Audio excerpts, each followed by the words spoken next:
범수의 세계, 범수의 세계, 범수의 세계. 안녕하십니까, 범수의 세계. 네, 안녕하세요, 범수님. 네. 요새 유튜브에서 네. 인물 사전이라는 콘텐츠 혹시 아시나요? 인물 사전은 저 초등학교 때부터 있었던 건데. 아, 인물 백과사전. 네, 요새는 이제 아날로그에서 아, 예. 디지털로 우리나라를 빛낸 연예인이나 뭐 인기 있는 연예인들의 과거부터 지금까지의 발자취들을 좀 담는 그런 영상들이 인기인데 오. 범수님 영상은 없더라고요. 못 찾은 거 아니고? 네, 놀랍게도 없었습니다. 네, 뭐 더 열심히 하면 되죠, 뭐. 그래서 이제 없으니까 네. 저희가 직접 만들어 보자. 아, 만들자. 아, 오케이. 셀프메이드. 네. 네. 그래서 범수님이 좀 네. 읽게 하려고 했는데 네. 굉장히 민망한. 난 너무 민망할 것 같은데. 네. 저희가 오늘 한번 읽어주시고 네. 판별해보는 시간을 알겠습니다. 갖도록 하겠습니다. 네. 대한민국 남성 최고 보컬리스트 중 한 명으로 손꼽히는 김범수는 1979년생, 올해 만 43세이다. 사실 저는 근데 이제 빠른 생이에요. 저 79년생이 빠른 79여서 또 이제 방송 활동하다 보니까 79년생들하고도 거의 올모스트 다 친구예요. 대표적으로 뭐 하하, 성시경, 뭐 이런 79, 이효리 그분들이랑 이제 동갑이자 7, 8년생들하고도 동갑. 한마디로 족보가 꼬인 거죠. 네, 그리고 뭐 대한민국의 뭐 아까 뭐 이렇게 대한민국 남성 최고 보컬리스트. 뭐 저는 이런 건 좋아하지 않습니다. 예, 최고가 되고자 노력을 하고 있는 거죠.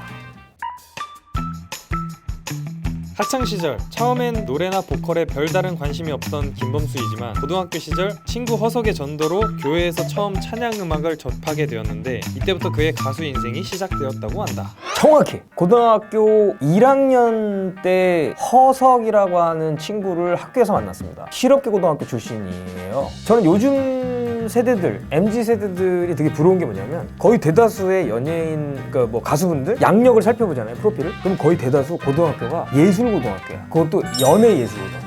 그게 되게 부러워요. 그러니까 제 고등학교 3학년 때 허석이라는 친구를 만나게 돼요. 이 친구는 한 2년 정도를 계속 끊임없이 저한테 구애를 합니다. 교회 가자, 꺼져. 교회 가자, 꺼져. 이걸 계속합니다. 신앙적인 부분들은 서로 안 맞았는데 유일하게 맞았던 거, 음악. 이 친구는 음악을 제가 좋아하고 음악에 대한 열정이 있다는 것을 본 거예요. 그러니까 저한테는 굉장히 은인이죠. 그래서 제가 고등학교 3학년 때 따라가서 바로 발견합니다. 저의 재능을. 그때부터 이제 음악을 꿈꾸게 된 거죠. 김범수는 1999년 1집 약속, 2000년 2집 하루 등 데뷔 초부터 뛰어난 보컬 능력과 좋은 음악에도 불구하고 정작 소속사에서는 얼굴 없는 가수 컨셉으로 밀었기 때문에 당시 TV나 음악방송에서는 그의 모습을 찾아볼 수 없었다. 심지어 데뷔 초창기 한국인 최초로 빌보드 차트에 입성한 가수로 이슈가 되고 했던 인터뷰에서도 선글라스를 쓰고 옆모습으로 인터뷰를 하는 등 가슴 아픈 과거를 가지고 있다. 그렇죠. 이제 초반에는 그때 당시에 트렌드 중에 하나가 얼굴 없는 가수라는 컨셉으로 데뷔를 해서 굉장한 성공을 거둔 사례들이 있었던 시대입니다. 조성모 형과 조관우 씨, 이분들이 다 백만장 가수들이거든요. 그러한 마케팅 전략이 성공하는 걸 보고 이제 저희 회사에서 저를 이제 얼굴 없는 가수로 가야겠다. 처음부터 아예 컨셉을 잡고 제작을 한 거죠. 근데 제가 그런 건 있었어요. 라디오 쪽에서는 거의 라디오 스타였다. 왜냐면 라디오가 그때 당시에 마이너 매체가 아니었거든요. 그때 당시에 그 고정으로 나갔던 라디오 프로그램이 많게는 12개에서 14개. 그게 전부 다 라이브였어요. 라이브. 그러니까 노래를 해야 되는 방송. 근데 이제 한 가지 그냥 이거 뭐 제 자랑은 아니고 제가 가면 처음에는 제가 누군지도 몰라요. PD님도 매니저 그 김범수 씨 CD 가지고 오세요. MR. 제가 김범수입니다. 깜짝. 자네가 김범수인가? 약간 이런 게 한두 번이 아니야, 진짜. 그러면서 이제 입소문이 나기 시작한 거야. 이제 그 전에 내가 누군지도 몰라. 근데 이 사람이 완전 라이브 하나만큼은 기가 막힌다. 뭐 이렇게 소문이 나갔고 라디오 쪽에서는 계속 이제 섭외가 들어오니까 나중에는 제가 라디오 스케줄만 일주일에 막 한 14개씩, 하루에 2개씩 가는 거잖아요, 라디오를. 그렇게 성공적으로 자신을 가요계에 알린 김범수는 2011년 MBC에서 김영희 PD가 야심차게 기획한 프로그램 나는 가수다에 출연하며 많은 사람들의 기대를 이끌었다. 그렇게 시작한 나는 가수다는 김범수를 비롯한 수많은 실력자 가수들이 경연을 한다는 컨셉으로 전국적으로 엄청난 히트를 치게 되었고 김범수 또한 많은 레전드 무대들을 뽑아내며 전 국민으로부터 엄청난 사랑을 받게 된다. 여담으로 이때 당시 파격적인 무대 의상과 비주얼들을 많이 선보였기 때문에 이 당시부터 비주얼 가수라는 칭호가 생겨나게 되었다고 한다. 맞습니다. 예. 비주얼 가수가 이게 나가수를 출연하기 이전에 저는 뭐 어딜 다녀도 불편함이 전혀 없을 정도로 거의 저를 알아보는 분이 없으셨어요. 걱정이 되게 많았었어요. 나가수 하기 직전까지의 느낌은 어떤 느낌이냐면 좀 막막한 느낌? 보통 다 군대에 갔다 오면 남자들은 인생에 대한 고민을 많이 하잖아요. 저는 이제 군대 말년부터 그런 고민이 시작됐죠. 저도 물론 뭐 낸 앨범들이 많은 사랑을 받긴 했지만 그 뭔가 그 보고 싶다의 그 뭔가 이런 아성을 깰 만한 그런 어떤 무대가 없었어요. 그러다가 이제 갑자기 김영희 PD, 쌀국장님이 제안을 이렇게 하셨는데 당연히 저는 안 하죠. 이런 프로그램은 저는 해본 적이 없으니까. 경연 프로그램 저는 이거 못합니다. 근데 이제 그 쌀국장님이 범수를 한 번만 좀 만날 수 있게 해달라 제안을 하셔가지고 저보다 한참 이제 또 선배이신데 제가 그것마저 거절하면 안 될 것 같아서 그냥 만났는데 이분의 눈빛을 보고 제가 반했어요. 이분의 눈빛이 카리스마로 가득 차 있고 확신으로 가득 차 계시더라고요. 저한테 딱 이 얘기를 했던 게 기억이 나요. 김범수라고 하는 가수가 앞으로 10년 동안 더 활동할 수 있는 터전을 만들어주겠다. 이 방송을 통해서 김범수라고 하는 사람을 재조명시키고 얼마나 역량이 있는 사람인지를 온 국민에게 전할 수 있는 그런 방송을 내가 만들겠다라고 하면서 눈이 이글이글 막. 그때 제가 나가수라는 프로그램 나가지 않았더라면 저는 반쪽짜리 활동을 하고 있지 않았을까.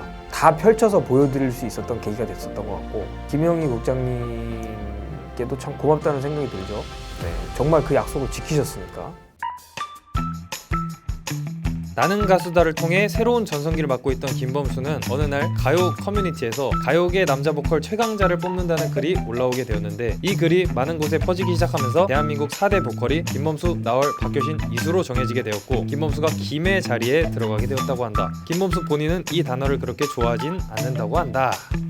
네, 아마 여기 해당되는 다른 가수분들도 아마 다 같은 마음일 거고 오히려 제가 제일 많이 거론을 하고 있는 것 같아요. 사실 거론을 너무 많이 하는 것도 좀 저는 민망할 정도고 근데 그렇게 평가를 해주시는 거는 너무 감사하죠. 감사하지만 이제 제가 그거를 제 입으로 막 거론하고 이러는 거는 좀 가수들마다의 고유의 색깔과 장점과 매력이 있는데 너무 이제 그 서로가 경쟁 구도 형식을 만들어 가지고 자꾸 싸우시니까 그런 일은 좀 없었으면 좋겠다. 왜냐하면 음악은 스포츠가 아닙니다. 가수 한 사람 한 사람의 매력으로 많은 사람들을 위로해주고 이런 분위기가 됐으면 좋겠다. 이 채널을 통해서 범수세기를 통해서 그런 역할을 했으면 좋겠습니다. 짜잔.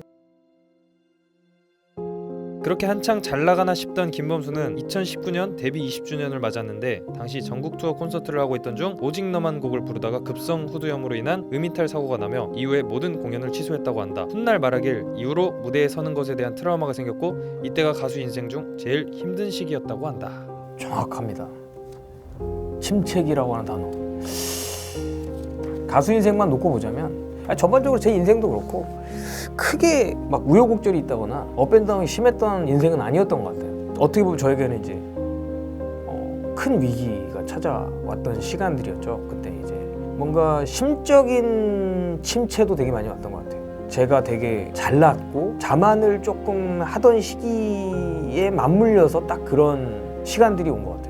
지나고 보면 지금 와서 생각했을 때 그 시간이 저한테 정말 소중한 시간, 꼭 필요한 시간이었다고 생각해요. 왜냐하면 제가 그대로 계속 갔다면 제 스스로 잘나서 이 자리까지 왔다고 생각하면서 갔을 것 같아요. 근데 이제 그때 이후로 든 생각은 내 목소리의 주인은 내가 아니었다. 그리고 지금의 내 위치와 자리도 내가 만든 것이 아니었다라는 것을 다시 한번 깨닫게 된 그런 소중한 시간이었고 아직까지도 뭔가 좀 자신감이나 위축된 느낌들도 있어요. 근데 지금은 적어도 내 무대 하나하나가 얼마나 소중한지는 알고 올라가는 것 같아요. 내일은 나에게 주어지지 않을 수도 있다라는 생각과 그 간절함으로 올라갈 수 있게 된 거죠.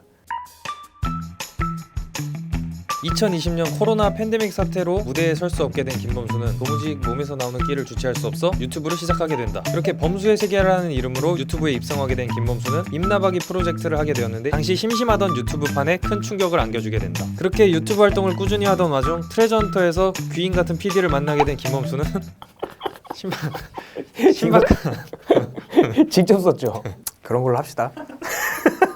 근데 저는 사실 이 유튜브는 사실 처음에 뭐 제 끼를 주체 못해서 시작했다 이렇게 말씀을 하셨지만 사실 저는 그때 말씀드렸듯이 되게 침체돼 있었고 그러면서 이제 팬들과의 소통이나 이런 게 끊어져 있던 그런 상황들 속에 제가 할 수 있는 게 무엇인가를 고민하다가 소통의 창구, 제 자신이 이 공백기를 이런 시간들도 나중에 제가 시간이 지났을 때 자료로 남겨놓고 싶다라는 생각이 들어서 이제 시작을 했던 건데 사실 또 트레저 헌터를 만나서 유튜버로서 쌓아나가야 할 수많은 좋은 경험들과 그런 것들을 할 수 있도록 물심양면으로 많이 도와주셔가지고 그 부분에 대해서는 정말 감사하게 생각하고 네, 거기까지입니다.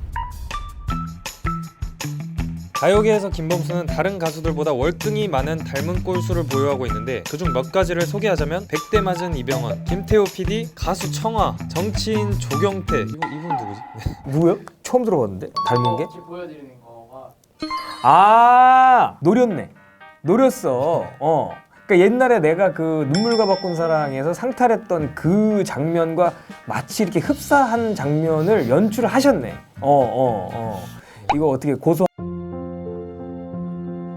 1999년부터 현재까지 대한민국 가요계의 큰 중심을 자리 잡고 있는 김범수. 음악가 팬들에 대한 그의 열정으로 인해 여태까지 많은 사랑을 받아온 만큼 앞으로도 별탈 없이 그의 아름다운 목소리를 계속 팬들에게 들려줬으면 좋겠다. 네, 뭐 아무튼 뭐 결론적으로 말씀을 드리자면 이제 참 많은 축복을 받은 가수다라는 생각이 들고 좋지 않았던 이슈들도 있고 뭐 그 모든 것들이 다 저에게는 너무나 소중하고 더 나은 가수가 되기 위해서 꼭 필요한 과정들이었다라는 생각이 듭니다.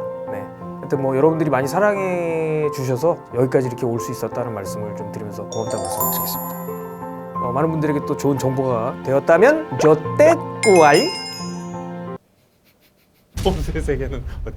이게 범수의 세계 빨리 물러가도록 하겠습니다. 범수의 세계 민망해.